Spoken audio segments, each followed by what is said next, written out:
The idea, insight, or secret you need for massive impact is just moments away. It's time to claim your career crown. The podcast where business owners and entrepreneurs share the keys to the kingdom to help you open the vault to your greater success.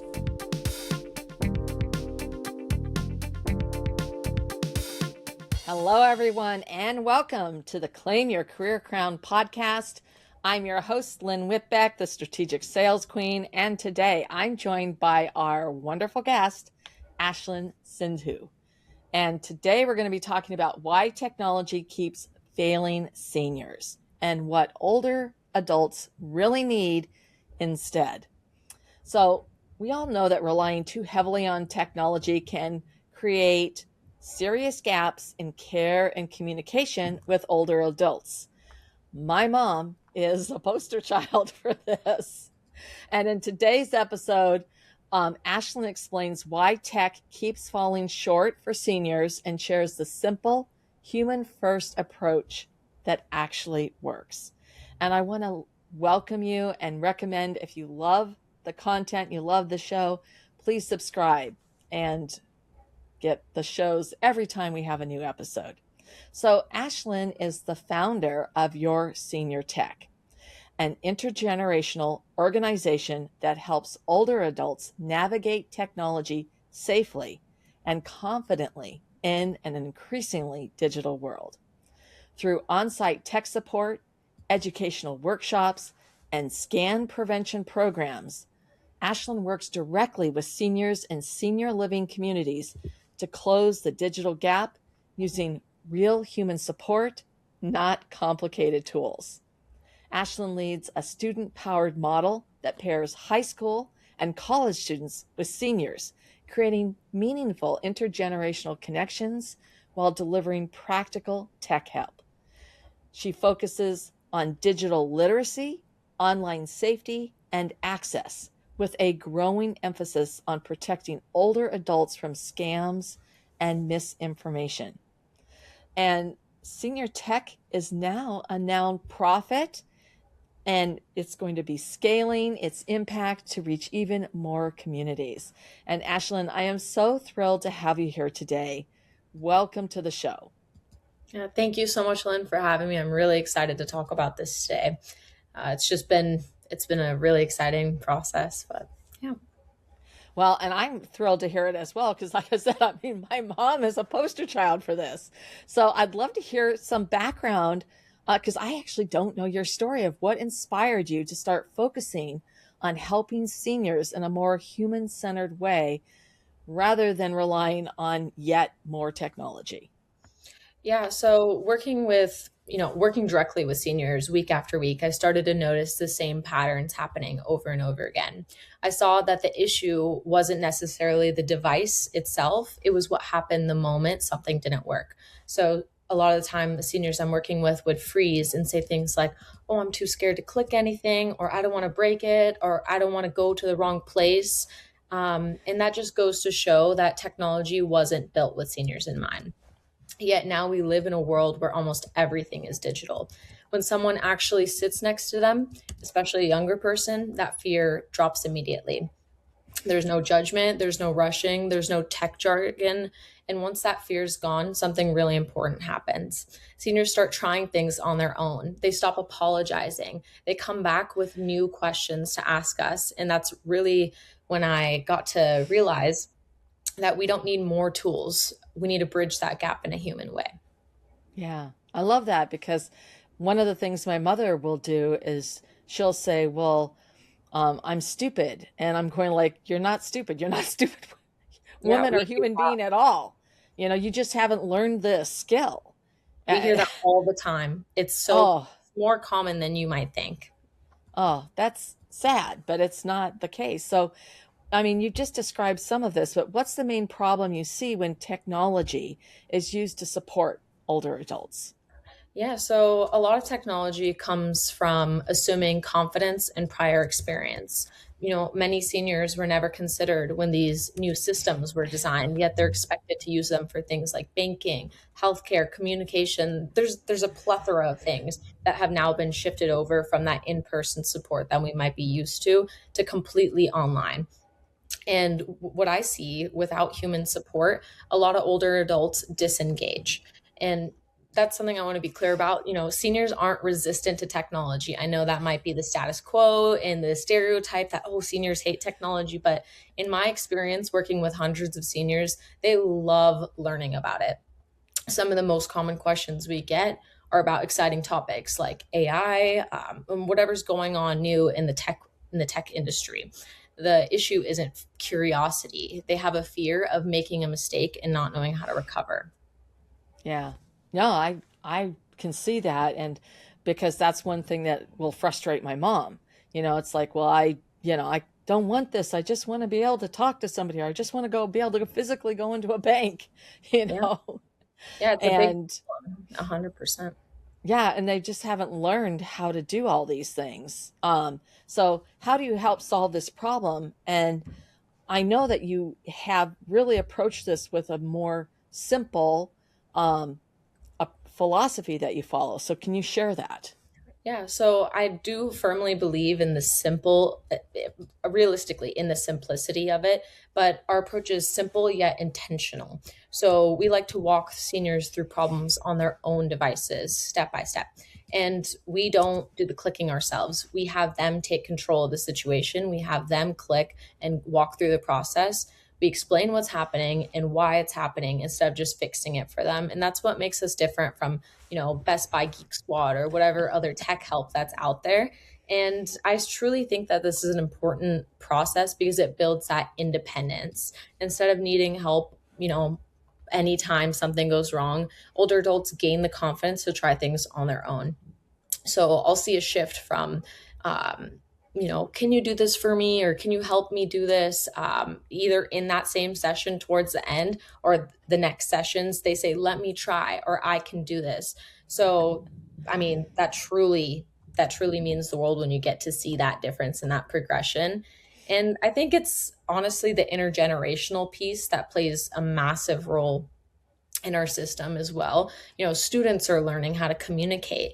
They're learning how to slow down. They're learning how to teach without taking over. What I hear from a lot of my student mentors or technicians is they realized for the first time after helping a senior how much responsibility and impact their everyday technology has.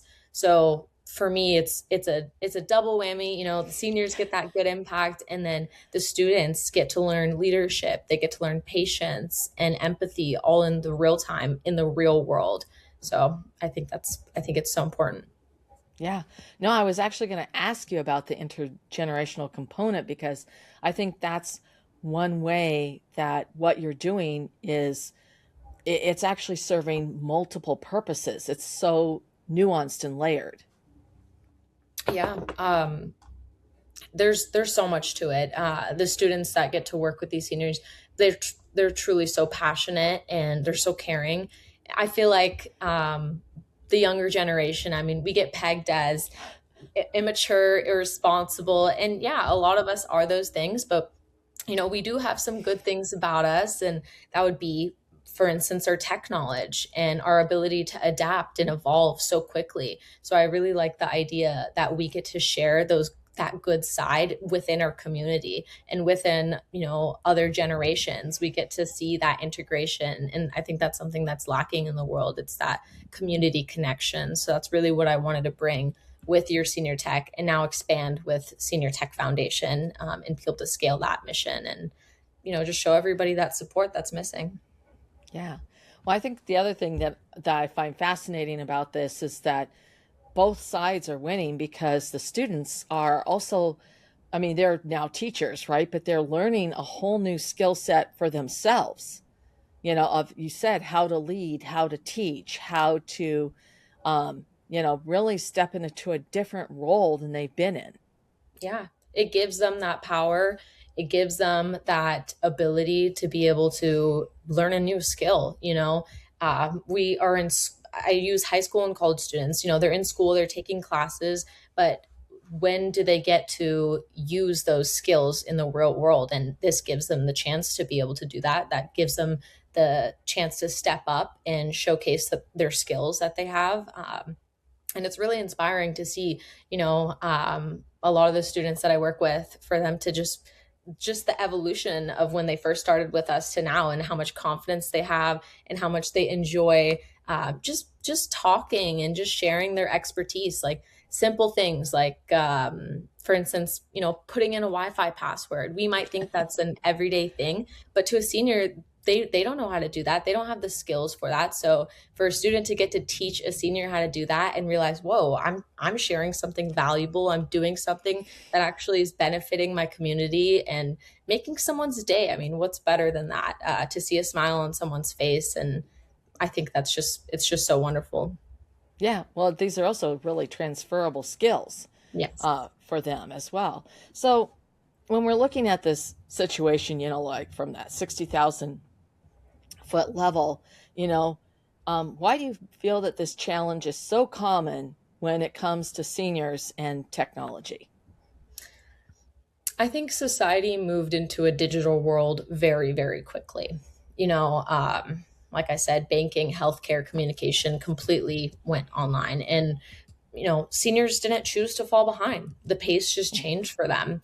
Many people were expected to adapt without being taught how. And I think that's the reason it's so challenging when it comes to seniors and technology. Yeah, no, I can definitely see that gap, because we moved from a completely different, like, analog age, right, from their generation, and even though things have started shifting over, and it went super fast, all of a sudden everything's switching over, and I think that brings up, why do you think the problem, this specific situation, is so often overlooked or misunderstood by the companies building these tools, or by the companies requiring their clients to use them for their products or services? Yeah, so that's a great point you bring up. Most technology is built by people who are already very comfortable using it. So they focus on whether something works, not how it would feel to use it for the first time. And, a lot of people don't know this, but seniors are not part of the design process whatsoever. So these companies are not factoring in learning curves. They're not factoring in recovery from mistakes. And also something that is a little left behind, emotional comfort. That's getting Yeah. overlooked, even though these are very critical things, especially with older adults. Yeah. No, I can see that as well, and I love the fact that you brought in the emotional piece, because they're designing these tools, that for whatever they're going to be serving products and services their clients, but they completely left out the humanness of Mhm. that, and that it's another human being who's using these tools. And often the people who are designing them, obviously they're already, quite a bit younger to begin with, and they're already much, and they live in a tech world, so they're very familiar with this. And it's almost like they have a complete paradigm blockage about looking outside of that, because even when things change, and I've, ridden the wave, right? But oh no, a new operating system. Well, now it won't do this. Well, how do I make it do what, it was the simplest thing. I'm not a senior yet, but I can see it already and how frustrating it is. My Mac OS changed, and so the Safari changed. I used to be able to turn all my triangles down. So I have all these bookmark folders, right? Yeah. And that way I can go in and I just turn the triangle down. There's this click, turn it down. Now I have to click Really to it fun. and it opens a new thing. And it's like, before I could just turn it down, go to what I wanted, and turn it back, and because I like it pretty neat and tidy. But Mhm. now I'm having to click through, and it's driving me out of my mind. It's And it's driving like, everybody out of their minds. I mean, yeah. what the heck? Okay, well, it's not just me. But sometimes when they do these things, it's like, okay, you completely took out another side of this. You didn't, because of their own blind, the blind side, right? Their own blinders that they're not seeing what somebody else has seen. Yep. I And 100% see where yeah, you're going with it. There's yeah, blind I mean, they're always, oh, you can do all this online for my mom, your mom's healthcare, and it's like, well, my mom can't do any of this spots. because she hasn't learned, right? And I really struggle to sit down and, even to get her to use the Apple TV, she can't figure out the swipe, you Yeah. know, and she's still using an old iPhone with the button. Specifically, I actually bought her a brand new one, but and a beautiful color. She loved it, but it was like she can't the swipe. She just went, I want to go back to the old one. I was like, okay. That's so much more common than you might think. I work with so many seniors who just when you get a software update, we get a software update on our phone and we're like, oh, okay, new system.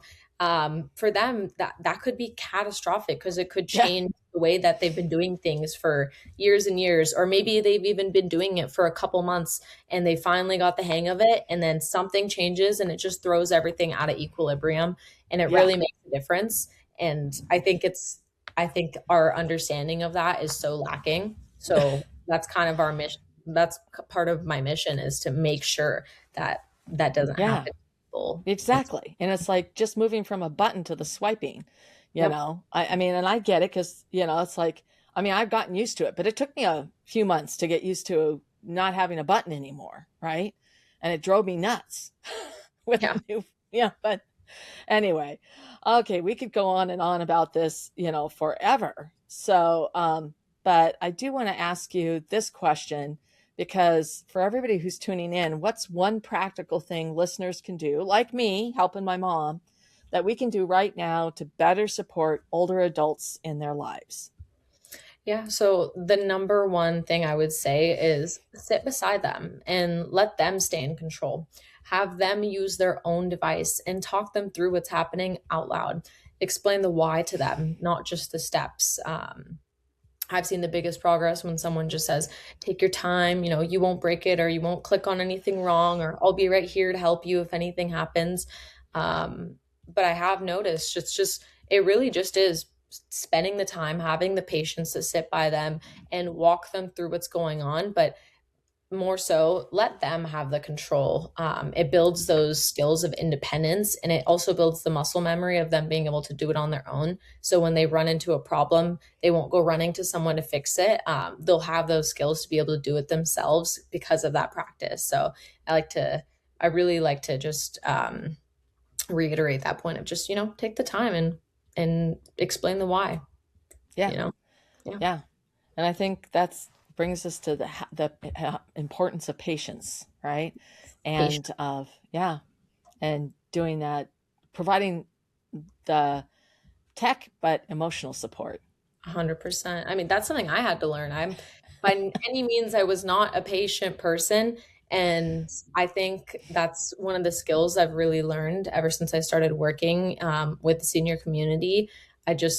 I developed it because you cannot approach things at a go, go, go pace like you might normally do. You need to break it down. You need to take the time. And like you said, the emotional support is such a vital aspect. And that takes time. Yeah. No, there are a lot of things in our lives that sometimes we need to just take a step back and Yes. have a pattern interrupt. So, Ashlyn, is there anything you wish more people understood about seniors and technology that we haven't talked about or covered? Yeah, so one thing that I notice all the time is that seniors will blame themselves. They'll say Oh, things like, yeah. this is probably a dumb question, or like you mentioned, how your mom mentions, oh, I feel stupid asking this. And they'll make comments like that to me or to my other student technicians. And that really sticks with me every single time because it's not stupidity, it's shame. They feel behind. And it's because they weren't taught things the way my generation was or the other generations were, and they feel judged just for needing that help and for needing that support. And I think that's something we really need to change. My generation grew up with this technology. For us, fixing something on a phone feels so small, it feels so minuscule. But for a senior, that moment can mean independence, it can mean confidence, it means relief. And we actually have that ability to use what we know to make a real difference in somebody's life, even in ways that might feel minor to us or feel insignificant to us. Yeah. No, and I hear that my mom will say, I have a stupid question for you, or I have a dumb question.